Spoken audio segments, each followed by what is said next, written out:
It's always an interesting ride for me whenever I'm asked similar questions because I'm so passionate about sexual and reproductive health and rights. And in a layman's term, or rather in a layman's language, it's basically about choice.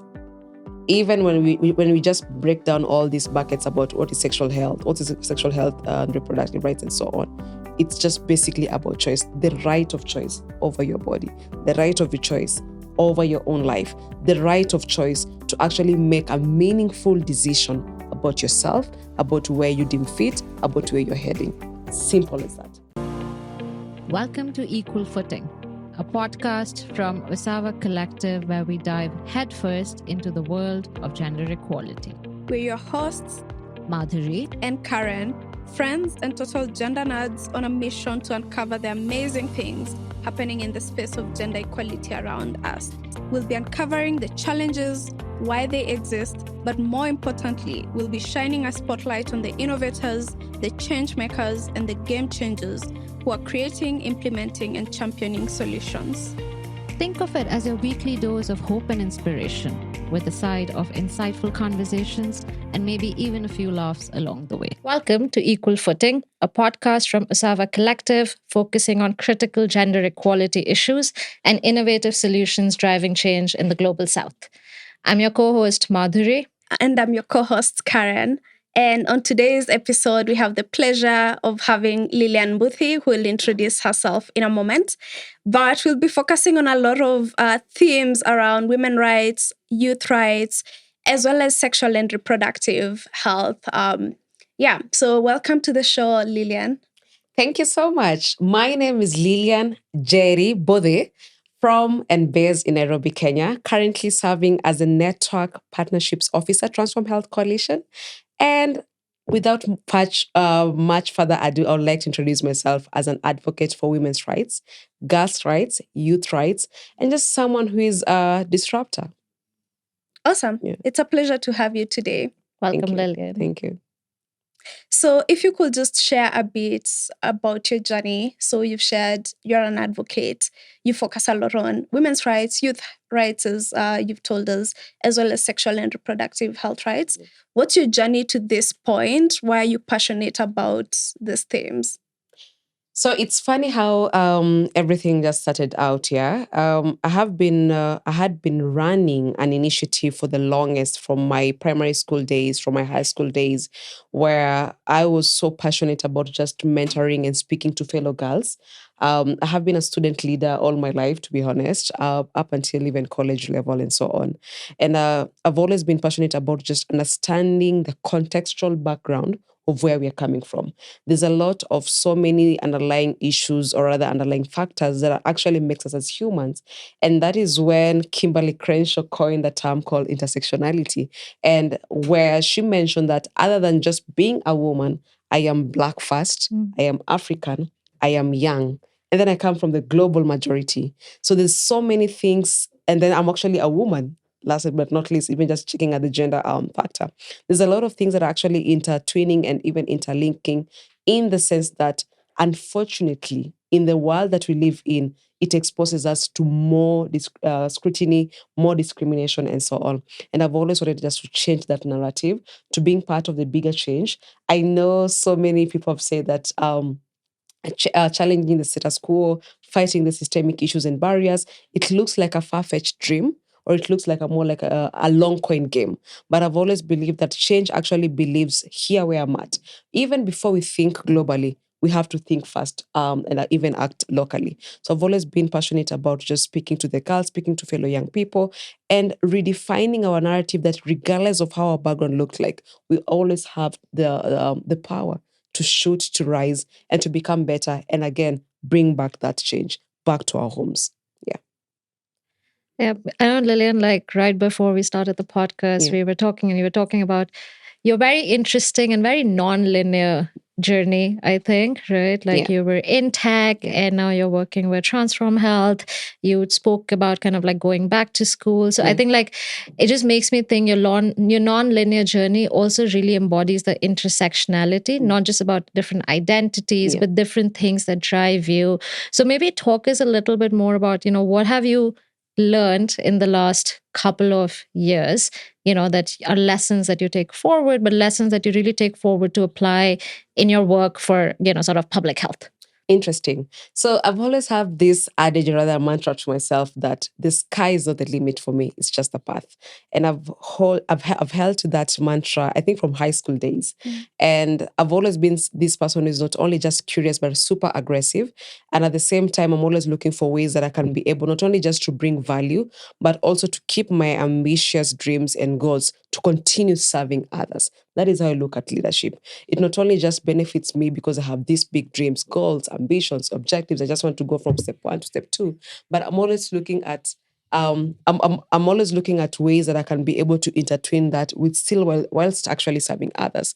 And when I look back in the past couple of years, it's been a journey of self-discovery, self-mastery, and at the same time, a journey of not putting myself in a box.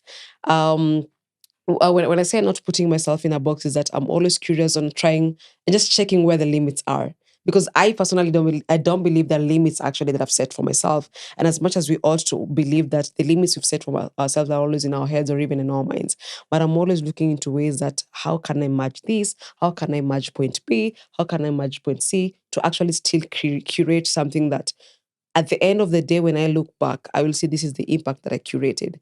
And the journey hasn't been easy, to be honest. It's still, I'm still on a constant journey of trying to look and gauge where this is heading. But at the same time, I'm humble enough to know that I had each and every step in my journey has a starting point, number one. And then second thing is that regardless of how it plays out in the long term, at least I tried. Yeah. You can always bet on yourself. If there is anything that I'm always pushing for, please bet on yourself. Be your biggest cheerleader. Yeah. I find that extremely inspiring. You're already I mean, we tried. inspiring me. You're already inspiring me. But I Tried. have a very practical question for Mhm. you. When you think of your maybe 10-year-old self, 15-year-old self, what would you practically tell them to do to get to this point where you are reflecting back, right? So break Yeah. it down in very simple things so they can also feel like it's not something that a grown-up is saying to me. It's crazy that I never saw that question coming, but it's interesting. When I look back at my 10 or rather 15-year-old self, let me even say just my teenager self, yeah. I wouldn't come with all these ambiguous terms, buzzwords, and so on and jargons, but I would tell her, imagine it's okay where you're at right now. It's okay if you haven't figured things out yet. No one has figured things out. The third thing will be, it seems you're up for a ride. It seems you'll be up for a ride, but please don't give up on yourself. And at the end of the day, the loudest cheer and the loudest clap, it will first actually feel like it's the only clap in a room that has so many people. Let not that clap be rather let not a blanket actually come over that clap simply because there are other people in the room. At the end of the day, keep clapping for yourself. Because in this journey, you only got yourself. It's good to have community, but at the end of the day, you are the safest person you can ever be for yourself. Create that home for yourself. Yeah. That's impressive. Yeah. That's impressive. And I hope, at least for our listeners, you can just also take the same advice Yeah. and give it to anyone you see around. Maybe we shift a bit of gears to then speak about the work you do, women's rights, youth rights, as we said, and in the sexual health and reproductive rights space. Today, consider me your student. I have worked in a lot of gender nexuses, but not this one. So I would really love to hear from you, from your experience, the number of years you've been in the space. What would you say are some of those persistent gender gaps that you've seen in the public health space that women continue to grapple with, that you are using your platform right now to focus on or to redefine, as you said? And maybe actually before that, Lillian, I mean, I love the idea of consider all of us as your students. I think before we move to even gaps, if you could talk about what do we broadly mean by sexual reproductive health and rights? right? Mhm. For our audiences, what does it entail? It's not just a woman only issue. Why Mm. is it important? And then maybe if you could talk about, what are currently the gender gaps that we see in that space. Great. It's always an interesting ride for me whenever I'm asked similar questions because I'm so passionate about sexual and reproductive health and rights. And in a layman's term, or rather in a layman's language, it's basically about choice.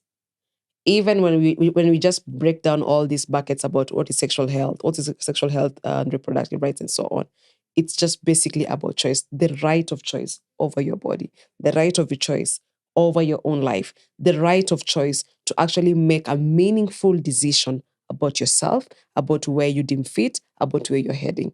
Simple as that.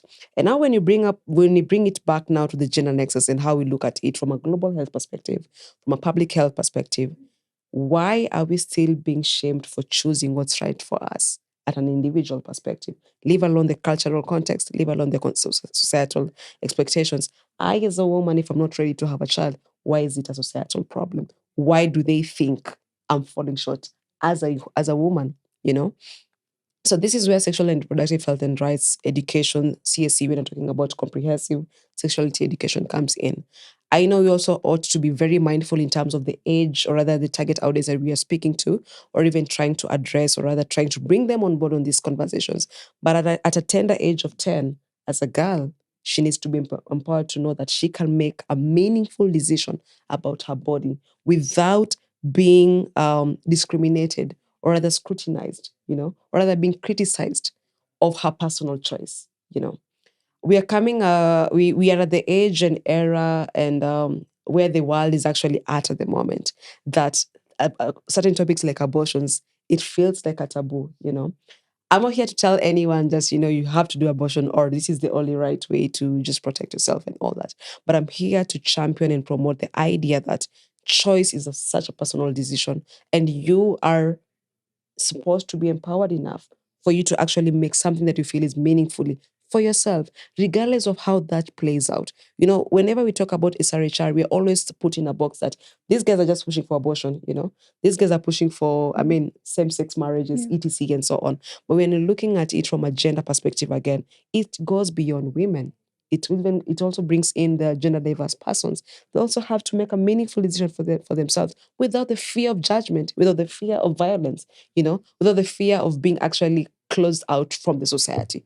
And for me, it's a very personal calling for myself and even for the women and girls that I mentor across the country. Currently, I run a cohort of 52 girls at Athena Network. It's called the hashtag What Girls Want program. And we discuss so many things in our virtual dialogues, from global HIV response, from SRHR, from countering anti-rights movements, anti-gender movements, and so on.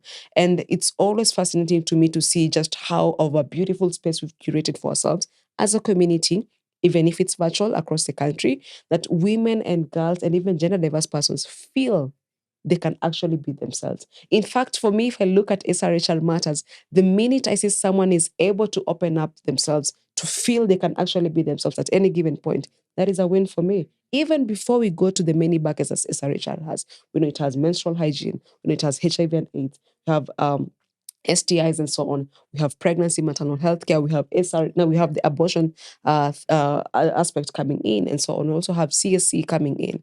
And I could go on and on. But for me, I would like actually my listeners, if they would want to go home with one thing from this specific topic, please know you have the right of choice over your body, the bodily autonomy that you're talking about. You have the right of choice over your life, over your decisions. But let it come from an empowered point of view. Let it not be driven by societal expectation, cultural context, and so on. I know there's so many rural and remote areas within the country, within Africa, and even maybe different parts of the world, where we're still confined in a box that this is how a woman should be. The place of a woman is in the kitchen, and so on. And I come from an era where I've seen all that play out. It is still playing out. We're still running in patriarchal structures. But at the end of the day, we have the mandate.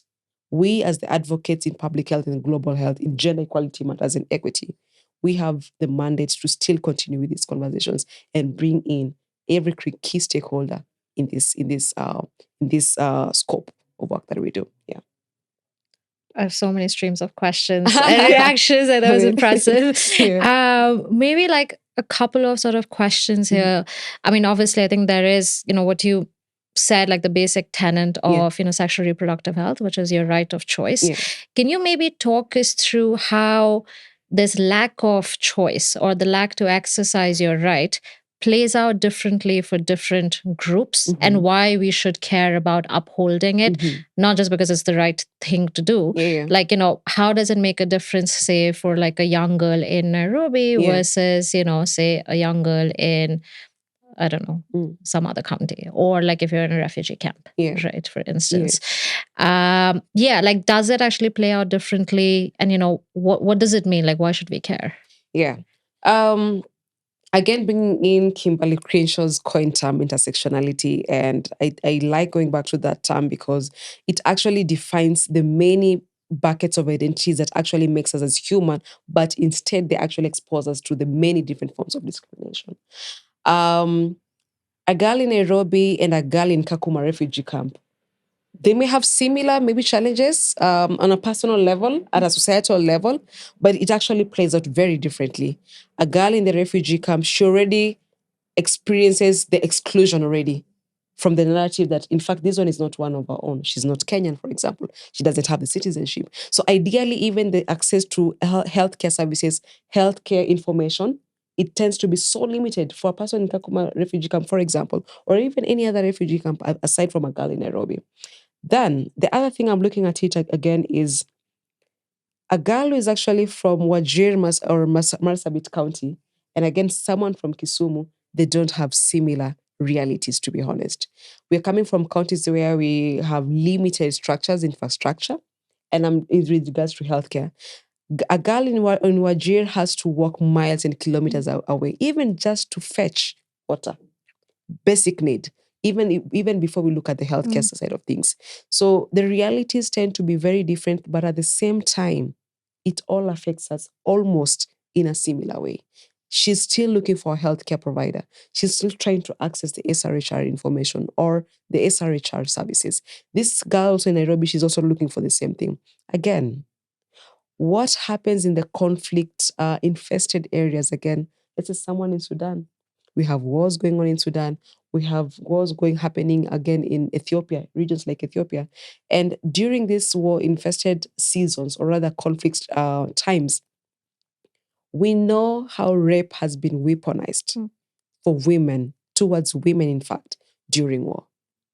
So you cannot tell me you're forcing the same woman or the same girl who was actually raped when she was trying to flee during conflict, and you're forcing her to keep that baby. For instance, let's be very practical. Let's be very practical. How is that quote unquote a blessing that she has a child who is from that context, for example? But again, at the end of the day, it's a personal decision, a personal choice. I'm just speaking from Lillian's perspective that ideally, that is what an empowerment looks like. Please know that you can always choose what is best for you, regardless of what the society is telling you. So all these different structures that are actually intertwining into our identities and continue to limiting us of accessing just the basic needs. Health is actually a basic need, up until this point. So it actually plays out in curating different realities, but at the end of the day, it actually wins us off the basic needs that we are all striving for: healthcare services, food, shelter, water, and so on. Community as well. Yeah, I find this very interesting, and I have something I need you to help me break up. So in December, I went to this low income settlement, so Kibera, to a health clinic that is basically helping women, young girls as young as 14. One had actually given birth and she's 14. And they're helping them with this box that provides essentials needed by mother and baby to survive the first 90 days of life.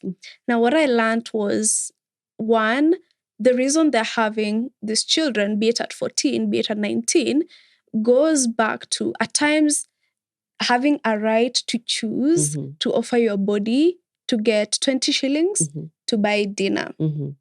As you said, for them, that's a right to choice. But then the outcome when you're going through multi-dimensional levels of poverty is early pregnancies, children, and continuing the cycle if you're not having family planning options. So what I'm curious to know from you is, how do you empower someone who had a choice, but the choice was influenced by lack of, and that's the only option they have, but for them, they're feeling very empowered at that moment. So what's that thin line between telling them you shouldn't make this choice, but it's a choice they had? And I'm not sure if my question is very clear. It's very clear. It's very clear. I know there's a very thin line when you're talking about the right of choice, because the right of choice, ideally, and in my head, I'm actually thinking from a perspective of even a sex worker, for example. And by the way, for our viewers, is a very judgment. This is a judgment-free zone. And in fact, sex work is actually work. Just to... It is an economic put activity. a stamp on it. Yes. Exactly. Put a stamp. Sex work is work like any other work. Now, there's a thin line between the right of choice in the sense that it actually impacts the end result rather than the outcome. And this is where advocacy, or rather, this is where empowerment comes in. There's a fine line between, this is Karen, take 10,000 Kenyan shillings, go do what you want with it. It's your money. You're allowed to do whatever you want to do. And there's also another thin line between, Karen, this is 10,000 shillings. We have a couple of ideas, or rather tools and resources that can actually show you how to utilize this 10,000 to even bring more 10,000 to you and give you more like a sustained income in the long term. So both these cases are actually right. We have an organization called Give Directly. I don't know if you've ever seen them. And Give Directly, they actually operate on the understanding that we don't control the way you use the money we give you through philanthropy in terms of giving to the communities and societies, especially at the grassroots level. There's one thing, that is just one case, But bringing us back to this conversation is, I come from a perspective, rather from an angle of empowerment, in the sense that you are holding this little girl's hands. You're taking them through either be it a training or a mentorship workshop per se, for example, or even just having a chit chat with them. Like, hey, Karen, you actually have 10,000 shillings right now. You can be able to do 1, 2, 3, and you can even be able to generate more income for yourself and even maybe for your child, for existing child, Or Karen, you lack the 10,000 shillings, but here are the resources, here are the tools, here are some of the educational materials you can be able to just read on your own. Please feel free to always just be able to raise anything that you feel like you need clarity on from a perspective of educational information, from a perspective of mass education as well, especially at the community level, that there are better ways that you can be able to earn income. There are better ways that you can actually be able to stand for yourself, especially financially as a girl. Someone is 14-year-old, she actually ought to be in school, Such conversations, actually, I know she's yearning, she's coming from a lack background, for example. She might even be the sole breadwinner. I know the realities in Kibera. She might actually be the sole breadwinner in that household where she's got maybe 2 parents or even maybe a single parent, or even sometimes orphaned. You have to look at all these contextual backgrounds and even realities for us to make certain decisions.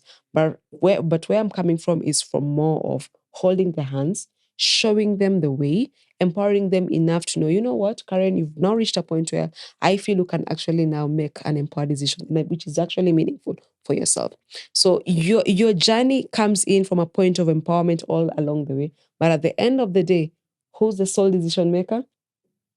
The person. The key stakeholder we'll call a partner in this conversation. Yeah, I like the idea. I think it's almost like it's about the right to choose, but how do we create an environment where you are able to make an informed choice? Exactly. Because what you choose is obviously determined by what you know and what you've seen and what you've grown up with. Facts. So how do we help you make that informed choice? It is still your choice. Exactly. But how do you make that happen? And so I'm just thinking about it, like if I kind of like paint the picture of where we are right now, we're obviously talking about basic right, which is health, which we know is lacking severely in various shapes or forms. Not just the quality of it, but, just the basic infrastructure of everything that is needed to provide healthcare. We are talking about very restrictive and diverse social, cultural norms, which impact, how health is consumed or how healthcare is consumed. And then we are talking about, what you said, very diverse realities which impact the demand for healthcare. This makes it sound hard, almost next to impossible to deliver healthcare services that make a meaningful impact. Based on sort of the work you've done so far, like, can you talk us through maybe some of the bright spots or innovations that you're seeing in how healthcare is being delivered, how solutions are being designed, and I mean, like, sort of public health broadly, but obviously when you talk about sexual reproductive health. Great. Thank you. That's a very broad and extensive question that I would really like to just share more on that. Now, some of the pain points that I could actually maybe counter, rather just share in this sense. We've had so much about the funding scope. We've had so much about personnel shortage. We've had so much about the resource part of it. But what we tend to forget is that the advocacy at the grassroots level, it's where the magic happens. And in this sense, I'm looking at peer-led interventions, peer-to-peer education, for example. There's a difference between I and Karen having a conversation and then bringing in, let's say, there's a difference between I and Karen and bringing one 14-year-old into this room to have a conversation. And then there's another difference between I and Karen bringing about 10, 14-year-olds in this room. The minute they see some form of relatability is with them, it's even more easier, or even more... Even logically, to be honest, it's more easier for them to even open up and even start warming up to these conversations. So I feel peer-led interventions are very important, have proven to be very, very impactful. The other thing I'm also looking at it is at the community level. There's a time in the country the educational system was trying to implement comprehensive sexuality education into the school curriculum. Do you know where they got the most backlash from? It's not even parents. Religious leaders. Yes. Vijana wazee wa kijiji, the elders in the community level. That is where the most backlash came from. And if we don't deal with that root cause of empowering our elders, our community leaders, our religious leaders, and bringing them into these conversations, we've still failed as a community. Because this, unfortunately, in our country, in Kenya, it has proven that most of the time, actually, oftentimes and not, they actually more listened, unfortunately and apparently, by the government. If religious leaders, actually the clergy society, just take a mic and sit somewhere and then say, we as the clergy community, we cannot accept this. I kid you not. Maybe you can bear witness. Yeah. The government always listens to the clergy community in this country. It's crazy. It's crazy how that happens. But yeah, at the end of the day, we have to really pull our socks in terms of how we bring in the community leaders into these conversations. So community-led interventions, peer-led interventions is another way. The third thing is we cannot talk about SRH, reproductive health rights and services, without bringing in the comprehensive sexuality education into these conversations. I know there's the factor of being mindful of the age of the target audience, but it's still a needed scope in the work that we do in global development. Unfortunately, with the few years I've been to this space, some of these solutions, some of these narratives are actually counteracted by people within the space. How is that? Yes. Some of these narratives are still actually counteracted by the quote-unquote the pioneers in this global space. So there is this, not even a belief per se, but I've seen it play it out. When we speak about the philanthropy and the funding landscape, and I'm very intentional about this, and I'm looking forward into just widening this topic actually in the coming months, especially in my line of work, and also in the work that I share out there, especially on my LinkedIn platform and so on. The global sector and INGOs, CSOs, and so on, we tend to prioritize at something called the donor requirement over the key stakeholder requirement. Karen, you've gone to a place like Wajir. You've seen it for yourself, the actual reality on ground. But the donor is telling you, no, this is the issue. Someone who is even based in the global north. But he's telling you, from our research, from the impact reports we've had over the years, we know this is the issue. But Karen, you've gone to Wajir and you've spent even 6 months with the community people in Wajir, and you know the lived realities and tales and experiences of those people. But you still, as an organization, because you have to act as a bridge between the funder and the community people, you ought to actually to oblige to the donor requirements instead of the key stakeholders' requirements. That has actually proven to be the biggest pain point I've seen so far in this space. You are not prioritizing what the key stakeholders actually need in the long term, but you have some reporting to do. You need some more money to come in the organization. That has been it's still something I'm trying to figure it out well, but I can tell you for sure. And even without naming words, you can bear with me witness. It's something that's actually been it's prevalent in the global sector.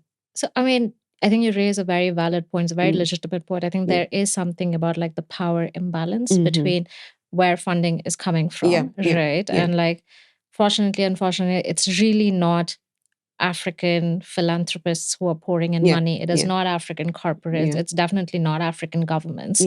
And so, who controls the wallet obviously controls where it's going. It's very, very few, I think, donor organizations have like unbounded funding, which is do what you must do with it, right? Like give directly is like the other example.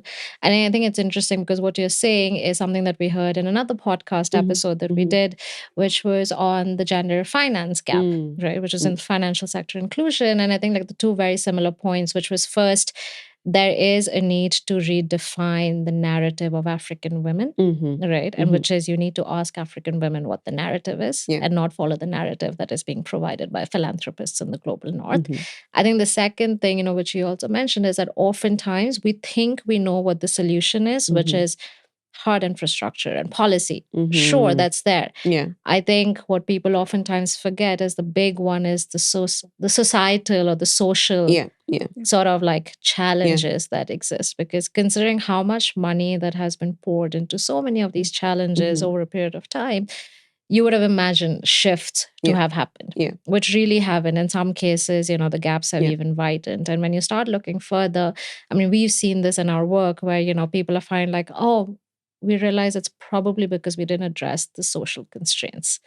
Right. So I think the 2 points that you're raising, like, again, I don't think this should provide any sense of comfort, but the fact that you see this not just in public health, but you see this in like financial inclusion, and I'm sure like climate change activity, like wherever you try to think about it, it seems like the sort of very similar threats there. I want to pick up this point of what is already working. We have the challenges. They'll continue maybe to persist, but I'm quite curious, at least for our audience, on how we can build exactly on some of the interventions you've talked about. So the peer-led interventions, the community level interventions, be it the comprehensive sexuality education. So what have you seen with lack of funding or lack of unconditional funding as ways through which we can continue to make sure the peer-led interventions are working, the community level interventions are working? How do we move from that without having to rely? Okay, interesting. So the other day, I just came from a strategy consultation with Athena Network in Ghana, and we were actually part of the strategy consultation. It was basically moving away from the traditional ways of seeking funding, or rather soliciting funds from donors and so on. And one of the ways I remember just sharing a realistic example of what's already happening is actually leveraging or rather capitalizing on the CSR of so many social corporations. For example, like companies like Safaricom, they actually have a budget, either a biannually or an annual budget, where these actually funds go to any community-led, be it an idea, be it a prototype project that's supposed to be built, or even more like a charity, for example, project. And not only just capitalizing, because again, it's actually dependable and varies from one corporate organization to the next.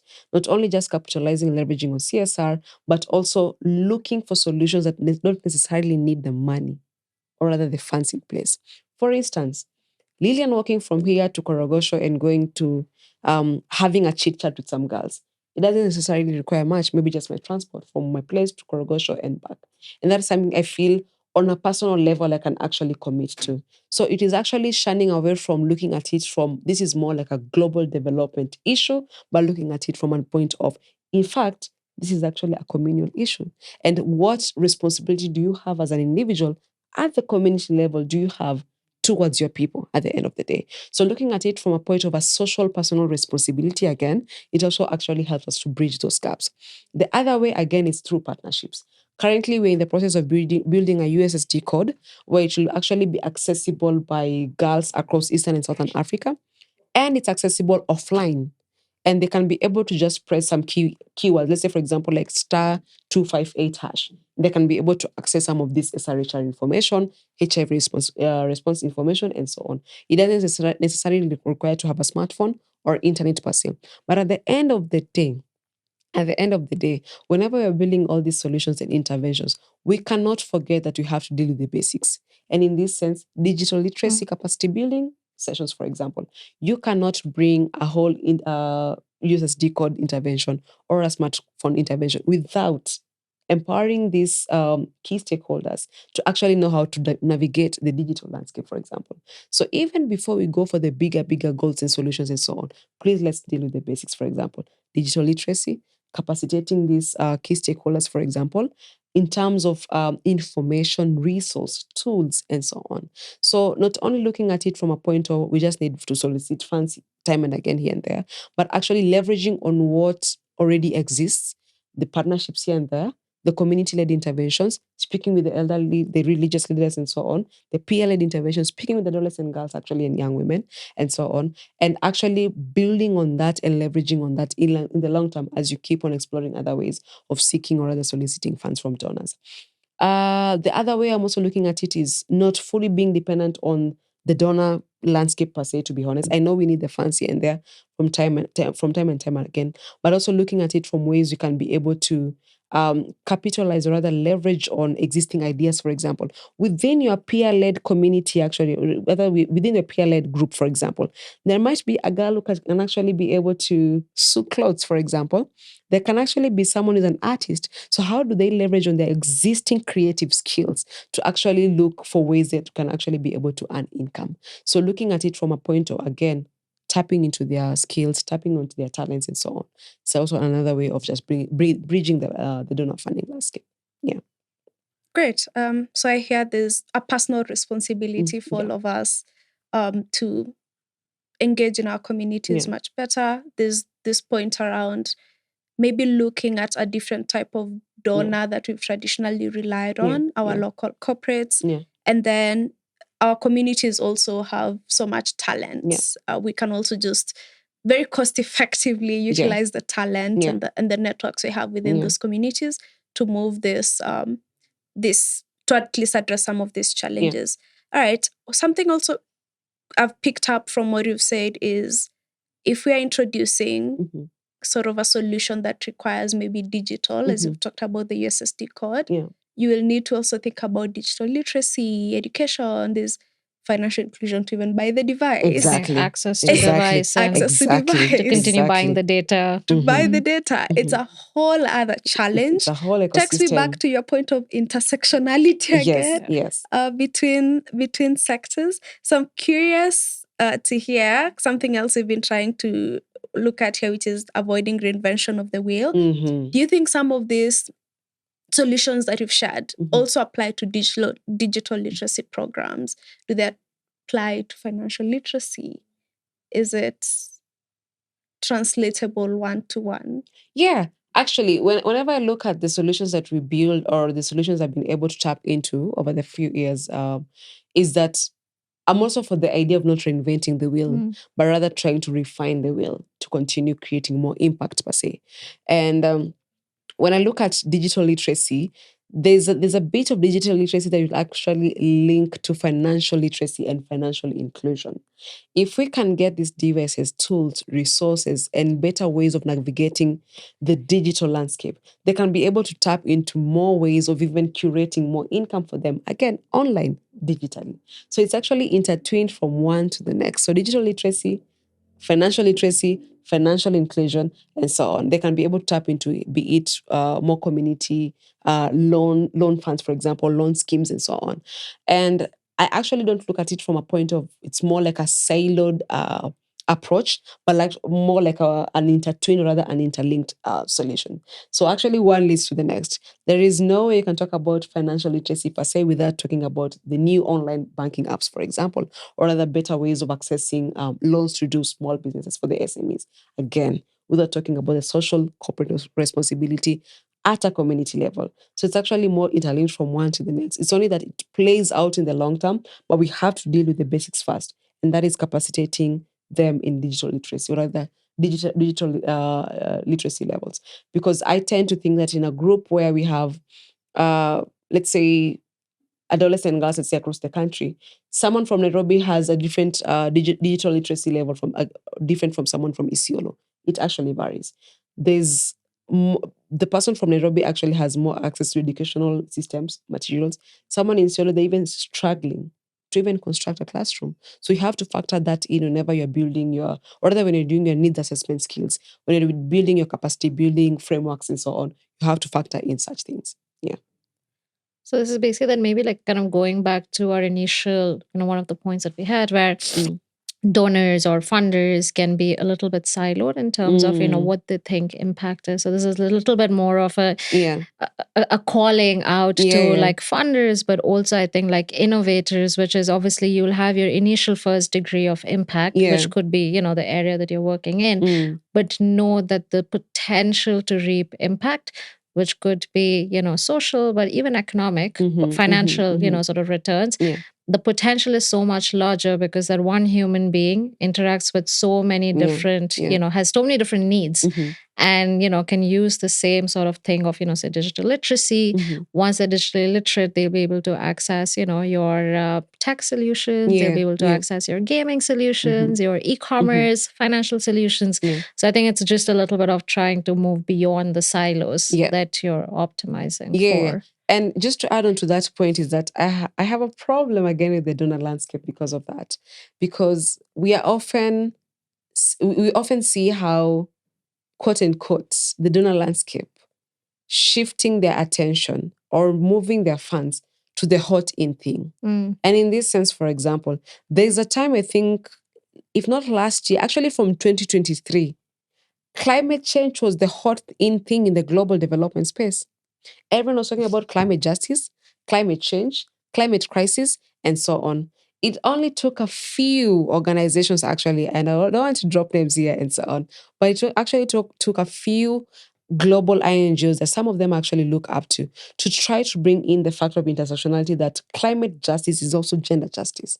Just bringing the factor that women and girls, they're actually more at high risk of not only just experiencing climate change factors in a negative way, because they'll actually be put out of school, they're trying to fetch water, they'll be vulnerable to early marriages because they actually lack the resources, e.g. food, e.g. water, and so on. So when I could hear the chant that women deliver in Rwanda in 2023, climate justice is gender justice, climate justice is gender justice. But unfortunately, the tail that has been there in the donor philanthropy landscape is that we pick one moving hot buzzword, we run with it, we put all our money there. Then they forget other things. Things like gender equality issues, things like access to quality education, good health and well-being. Because it's not the hot in thing. It's not where the money, or rather, it's not what it's actually being talked about mostly. So my call to action actually at this point when it comes to the donor landscape is ideally to still have the key stakeholders, the key partners at heart in the manner that they move their money, in the manner that they move their funds, regardless of whichever SDG goal they're tackling or trying to find solutions for. Please have the key stakeholder at heart in all your solutions. And I'm very particular and intentional about using the term key stakeholder or a partner. I don't believe in the tale of a key beneficiary. I don't believe in the tale of key participants. That is more like a tokenizing mentality. That is more like ticking off boxes mentality. That is seeing people who are actual human beings as just projects. Yeah. I think it's interesting because I know like Karen and I, we've done a fair bit of work in this space. And I think like there are a couple of these stats which, like are so seared in my brain. I think we were talking about climate finance, and we looked at how much of it, actually even includes terms like gender. I think it was less than 0.01% of all climate financing, which includes gender as at least another principal goal. And I think what you said, right, if you go back to basics, climate change is also technically a result of patriarchy.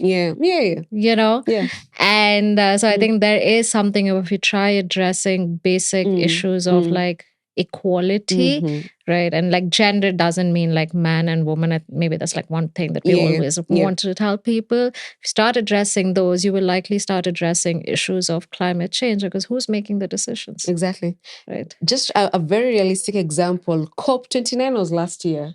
Was it in a place called Azerbaijan? Yeah. You remember the politics about the leadership in that committee? Yes, there were women no women. were less than 10. Until people were making noise. I think eventually they included about one or two. They did increase it, but that was after like after the massive backlash. Exactly. Imagine we're talking about climate change inclusion, and as a committee, an entire committee of COP29 didn't even have 5 women, at least 5 women. You can we don't have women who are qualified. Imagine, that is where we're coming from. So even before we start looking at the young people representation and so on, let's start from the women first. They were less than 5. And then let's come to the young people. Did you see any young person in the committee? Exactly. So young people are often seen as, you guys are just, you're in your trial error stage, actually. You're just trying to see what works and what doesn't work. Young people have historically excluded from such conversations simply because, quote unquote, we weren't seen as ready, matured yet, grown enough, qualified enough. Despite the fact that they will be the ones that will be impacted by whatever decision, good or bad. Exactly. Yeah. Aside from whenever we just needed to tick off the boxes of diversity, equity, and inclusion in the organization's website, where they say they're meaningfully engaging the young people in their team. That is the only time we're very important. One thing for sure, I'm very vocal about what happens in the global development space. I know I haven't spent more than 20 years, but I'm always open and willing to call out things the way they are in this particular stage of my life where I'm at in my career, because I've been seeing these things happen. At the end of the day, it keeps on circling back in my head. Is this just business at the end of the day? Or is this just business or at the end of the day? Or are we really tackling the key issues? 2030 is coming up. We'll still be given another set of goals. Mark my word, just read it somewhere. Yeah. Another set of goals will be unleashed. Before the SDGs, it was the MDGs. Now the SDGs are ending in 2030. And I keep seeing posts on my LinkedIn from so many organizations who are in the gender equality space. Progress has been made, but we are still so far yet from achieving gender equality. It is written that it will actually take us about over 100 years before we actually close the gender parity gap. I mean, that is assuming everything remains the same and the gap doesn't actually widen, which if you think about the current situation of like the political crises, the rate at which conflicts are increasing, like climate change, the gap is going to widen so much that if you continue working in the same way, it'll probably take more than a century to even like... It makes me sad because I feel like we've found enough evidence to show the case for it. But then I don't know if the social norms are what continues to prevail despite the business case and the fact that we know it's what is right. Yeah, and that is where the personal responsibility comes in. I know the system is so big for one person to fight it, but I know when we come collectively together and we champion the same cause in terms of challenging the status quo, the systemic issues and barriers and discrimination that have been there time and time and again, even before maybe you were born even. These things have been there. And I'm acknowledging the fact that we have so many amazing people in the global development sector who are constantly trying to fight the good fight of bridging all these gaps, of fighting these systems and so on. And it will sound so unfair when I'm just calling out the funding landscape only, and not only acknowledging that we also have amazing donors, or rather amazing funders who are actually championing the actual real causes in what's happening in our community level. We have amazing funders who are doing that. And it's also important for us to just have this at the back of our heads that, yes, we've made so much progress. We still need to continue with this race. It's not a marathon, obviously. It's not a sprint rather, but we continue with this race that we're taking a day at a time and fighting the good fight on a daily basis.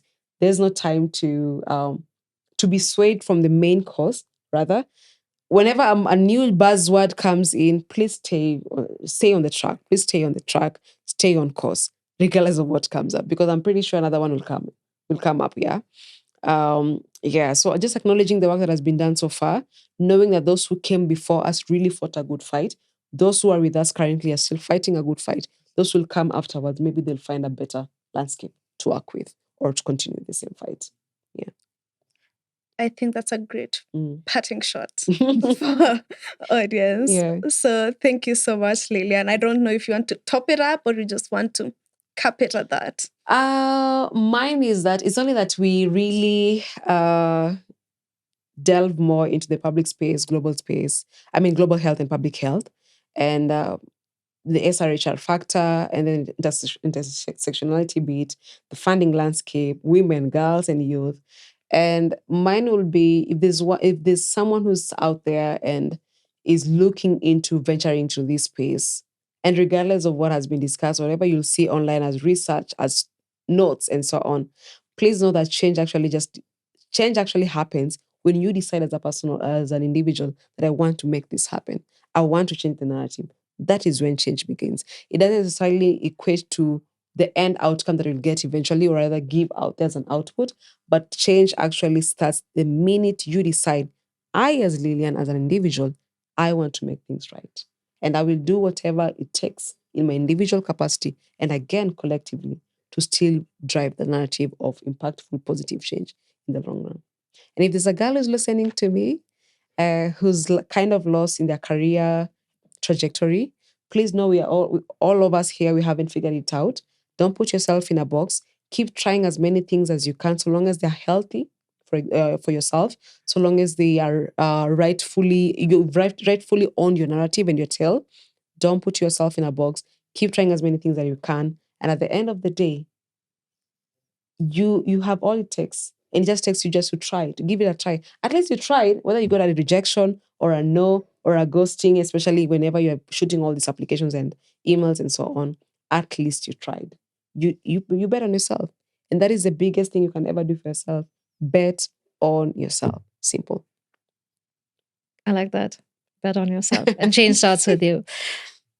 Well, thank you so much, Lillian. Thank you for having me. It has been an absolute pleasure talking to you and hearing your words of wisdom. And we hope to have you over again soon at some point. Awesome. No worries. More than happy to always jump on board and champion this cause. Thank you so much. Asante sana for having me. Thank you so much. Asante, thank you so much.